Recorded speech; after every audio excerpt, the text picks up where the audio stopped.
আসসালামু আলাইকুম। Welcome back to my channel. আজকে আমি আপনাদের সাথে শেয়ার করব একটা দারুণ হোমমেড হেয়ার অয়েল, খুদ খেসুরির পাতা। তো খুদ খেসুরির পাতা দিয়ে কিভাবে হোমমেড হেয়ার অয়েল তৈরি করা যায়, আজকে তারই একটা ভিডিও নিয়ে তোমাদের সামনে চলে এসেছি। যারা চুল পড়া, খুশকি আর পাতলা চুল নিয়ে চিন্তায় আছো, ভিডিওটা শুধুমাত্র তাদের জন্য। আর অবশ্যই ভিডিওটা কিন্তু শেষ পর্যন্ত দেখো। তো যাই হোক বন্ধুরা, এই তেল বানাতে আমি নিয়েছিলাম তাজা খুদ খেসুরি পাতা। তো খুদ খেসুরি পাতা আমাদের চুলের জন্য কি কি কাজ করে চলো তোমাদেরকে বলি।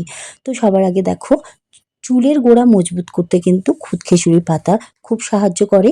চুল পড়া কমাতে সাহায্য করে, আর স্ক্যাল্প ঠান্ডা রাখে।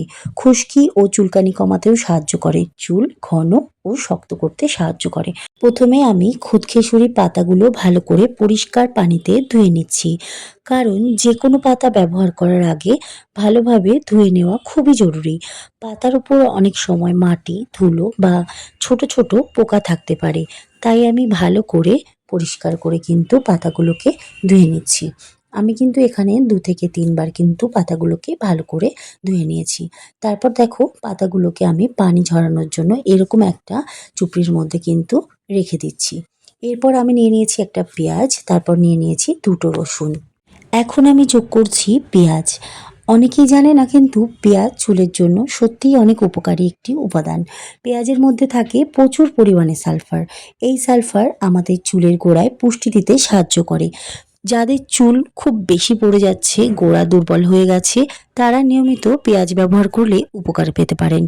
আর একটা গুরুত্বপূর্ণ বিষয় হলো, পেঁয়াজ স্ক্যাল্পে রক্ত সঞ্চালন বাড়াতে সাহায্য করে। রক্ত সঞ্চালন ভালো হলে চুলের গোড়ায় অক্সিজেন ও পুষ্টি ভালোভাবে পৌঁছায়, ফলে চুল ধীরে ধীরে মজবুত হতে শুরু করে। অনেকে বলেন নতুন চুল গজাতেও পেঁয়াজের সাহায্য করতে পারে, বিশেষ করে যাদের সামনের দিকটা একটু ফাঁকা হয়ে যাচ্ছে বা চুল পাতলা হয়ে গেছে, তাদের জন্য পেঁয়াজ খুবই জনপ্রিয় একটি প্রাকৃতিক উপাদান। তবে একটা কথা মনে রাখবেন, পেঁয়াজের গন্ধ একটু বেশি হতে পারে, কিন্তু তেলের সাথে ফোটালে সেই গন্ধ অনেকটাই কমে যায়, আর উপকারিতাও কিন্তু অনেক বেশি থাকে। আর যেহেতু আমি পেঁয়াজের সঙ্গে 2 কোয়া রসুনও নিয়েছি, তো রসুন কিন্তু আমরা সাধারণত রান্নায় ব্যবহার করি, কিন্তু চুলের যত্নেও এর অনেক বড় ভূমিকা আছে। রসুনে রয়েছে অ্যান্টিব্যাকটেরিয়াল এবং অ্যান্টিফাঙ্গাল গুণ, মানে স্ক্যাল্পে যদি খুশকি, চুলকানি বা হালকা ইনফেকশন থাকে, রসুন কিন্তু সেটা কমাতে অনেকটাই সাহায্য করে। এখন আমি ব্যবহার করছি একদম নতুন একটি নারকেল তেলের বোতল। আমি সবসময় চেষ্টা করি হোমমেড তেল বানানোর সময় ভালো মানের এবং বিশুদ্ধ তেল ব্যবহার করতে, কারণ পুরো তেলের বেসটাই হচ্ছে নারকেল তেল। যদি তেল ভালো না হয়, তাহলে যত ভালো উপকরণই ব্যবহার করি না কেন, ফল কিন্তু ততটা ভালো হয় না। এই জন্য নারকেল তেল আমাদের খুবই প্রয়োজন। নারকেল তেল আমাদের চুলের জন্য অনেক পুরনো এবং বিশ্বাসযোগ্য একটি উপাদান। ছোটবেলা থেকেই আমরা দেখেছি মা, দাদিমা সবাই কিন্তু চুলে নারকেল তেলেরই ব্যবহার করতেন। নারকেল তেল কিন্তু চুল গভীরভাবে ময়েশ্চারাইজ করে, চুল ভাঙা কমায়, চুল নরম ও শাইনি করে। নারকেল তেল, খুদ খেসুরির পাতা, পেঁয়াজ, রসুন, এই 4টি উপাদান যখন একসাথে মেশে, তখন চুলের জন্য কী রকম ধরনের উপকার হতে পারে চলুন জানি। এরকম 4টি উপাদান যদি একসঙ্গে মিশে যায়, তাহলে চুল পড়া কমাতে সাহায্য করে। চুলে খুশকি থাকলে কিন্তু সেটাও অনেক কমাতে সাহায্য করে। চুল ঘন, লম্বা আর স্বাস্থ্যকর রাখতেও সাহায্য করে। এখন তেলটা হালকা গরম হয়ে গেছে। এখন আমি এর মধ্যে খুদ খেসুরির পাতা, পেঁয়াজ আর রসুন দিয়ে দিয়েছি। দেখতেই পাচ্ছেন ধীরে ধীরে তেলের মধ্যে উপকরণগুলো ফুটতে শুরু করেছে। আমি কিন্তু খুবই হালকা আঁচে এটা জাল করছি। এখানে একটা বিষয় খুবই গুরুত্বপূর্ণ, তেল কখনোই বেশি আঁচে জাল দেবেন না, কারণ বেশি তাপে উপকরণগুলো কিন্তু পুড়ে যেতে পারে, আর উপকরণগুলো পুড়ে গেলে কিন্তু তেলের সমস্ত গুণাগুণ কিন্তু নষ্ট হয়ে যাবে। গ্যাসের ফ্লেম কিন্তু আমি একদম লোতে দিয়ে প্রায় 8 থেকে 10 মিনিট কিন্তু আমি এভাবেই ধীরে ধীরে জাল করে নেব। এই সময়টা কিন্তু খুদ খেসুরির পাতার পুষ্টিগুণ, পেঁয়াজের সালফার আর রসুনের অ্যান্টিব্যাকটেরিয়াল গুণ কিন্তু সব ধীরে ধীরে আস্তে আস্তে তেলের সঙ্গে কিন্তু মিশে যাবে। দেখবেন তেলের রঙটা কিন্তু একটু একটু করে বদলাতে শুরু করছে। এই রং পরিবর্তনই বুঝিয়ে দেয় যে উপকরণগুলোর নির্যাস কিন্তু তেলের মধ্যে চলে আসছে। দেখতেই পাচ্ছেন আমাদের তেলটা সুন্দরভাবে তৈরি হয়ে গেছে। পাতা, পেঁয়াজ আর রসুন হালকা বাদামি রং ধারণ করেছে। এখন তেলের রংটাও বেশ গাঢ় হয়ে গেছে।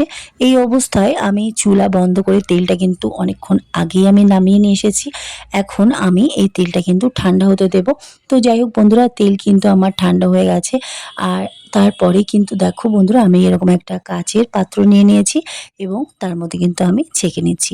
গরম অবস্থায় কিন্তু কখনোই তেলটা ছেঁকবেন না, কারণ এতে হাত পুড়েও যেতে পারে। আবার তেলের যে গরম তেল ছ্যাঁকার সময় যে উপাদানগুলো কিন্তু ঠিকভাবে নাও মিশতে পারে তেলের সাথে। এই জন্য একটুখানি রেখে দেবেন যাতে তেলটা ঠান্ডা হয়। আর তেলটা স্বাভাবিক পরিমাণে স্বাভাবিক তাপমাত্রায় চলে আসলে কিন্তু তেলটা ছেঁকে নেবেন। কিন্তু এভাবেই কিন্তু খুব সহজ উপায়ে তৈরি হয়ে গেল আমাদের হোমমেড খুদ খেসুরি হেয়ার অয়েল। বন্ধুরা, আপনারাও কিন্তু ঘরে এভাবে একবার ট্রাই করবেন, আর আশা করি আপনারাও কিন্তু অনেক ভালো ফল পাবেন। তো যাই হোক বন্ধুরা, এই তেলের মধ্যে কিন্তু অনেক রকমের গুণ আছে। আমি কিন্তু আগেই কিন্তু সেগুলো সব আপনাদেরকে বলেছিলাম। আর যাদের চুল পড়ে যাচ্ছে তারা কিন্তু বাড়িতে একবার হলেও কিন্তু এভাবে কিন্তু তেলটা বানাবেন আর ব্যবহার করবেন। আর আমাকে কিন্তু অবশ্যই কমেন্ট করে জানাবেন যে আপনাদের ভিডিওটা কেমন লেগেছে আর তেলটা আপনাদের ঠিক কেমনভাবে উপকারে এসেছে। তো যাই হোক বন্ধুরা, আজকের মতন কিন্তু বিদায় নিচ্ছি। দেখা হবে নতুন কোনো ভিডিওর সঙ্গে। আর আজকের আমার বানানো এই তেলটা আপনাদের কেমন লেগেছে অবশ্যই কিন্তু আমাকে কমেন্ট করে জানাবেন। আর আমার এই চ্যানেলটা যদি আপনারা সাবস্ক্রাইব করে রাখেন, তাহলে এরকম ধরনের আরও সুন্দর সুন্দর ভিডিও কিন্তু আমি আপনাদের সামনে নিয়ে আসব। তো যাই হোক বন্ধুরা, সবাই ভালো থাকবেন, সুস্থ থাকবেন, নিজেদের খেয়াল রাখবেন। আজকের মতন বিদায় নিচ্ছি। টাটা।